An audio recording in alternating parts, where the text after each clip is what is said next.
नमस्कार दोस्तों, आप लोग का भोजपुरी तड़का नाइट में स्वागत है। दोस्तों अगर आप हमारे चैनल पर नए हैं तो हमारे चैनल को सब्सक्राइब कर लीजिए, क्योंकि दोस्तों हमारे चैनल भोजपुरी की हर ताजा खबर आती रहती है। दोस्तों जी हाँ दोस्तों, आप लोग से इस वीडियो में बातचीत करने वाले हैं यश कुमार मिश्रा जी की नई भोजपुरी फिल्म डीएफओ के बारे में। दोस्तों जी हाँ दोस्तों, यश कुमार मिश्रा जी के इस भोजपुरी फिल्म को दोस्तों टीवी पर दिखाया जाने वाला है, वर्ल्ड टेलीविजन प्रीमियर में। दोस्तों तो सबसे पहले दोस्तों बात कर लेते हैं इस फिल्म में आप लोग को कौन कौन से कलाकार दिखने वाले हैं। तो उनका दोस्तों नाम है यश कुमार मिश्रा जी, पलक खान जी और देव सिंह जी। दोस्तों जी हाँ दोस्तों, ये तीनों स्टार दोस्तों आप लोग को मेन भूमिका में दिखने वाले हैं।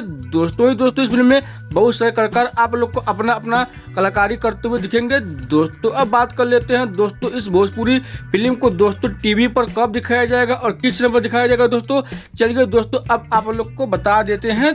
दोस्तों यश कुमार मिश्रा जी और पलक खान जी की नई भोजपुरी फिल्म डीएफओ को दोस्तों टीवी पर दिखाया जाने वाला है 21 दिसंबर सन 2024 दिन शनिवार को दोस्तों शाम में 6 बजे रापचिक टीवी चैनल पर। दोस्तों जी हाँ दोस्तों, रापचिक टीवी चैनल पर दोस्तों डीएफओ फिल्म को दोस्तों शाम में 6 बजे 21 दिसंबर को दोस्तों टीवी पर दिखाया जाने वाला है। दोस्तों तो जो लोग दोस्तों इस फिल्म को देखना चाहते हैं वे लोग दोस्तों रापचिक के टीवी चैनल पर दोस्तों इस फिल्म को देख सकते हैं। दोस्तों तो अगर दोस्तों आप लोग को हमारी वीडियो अच्छी लगी तो हमारे वीडियो को लाइक कर लीजिए और चैनल को सब्सक्राइब कर लीजिए और दोस्तों साथ में शेयर करना भूलिएगा। तो मिलते हैं दोस्तों अगले खबर में, तब तक के लिए नमस्कार दोस्तों।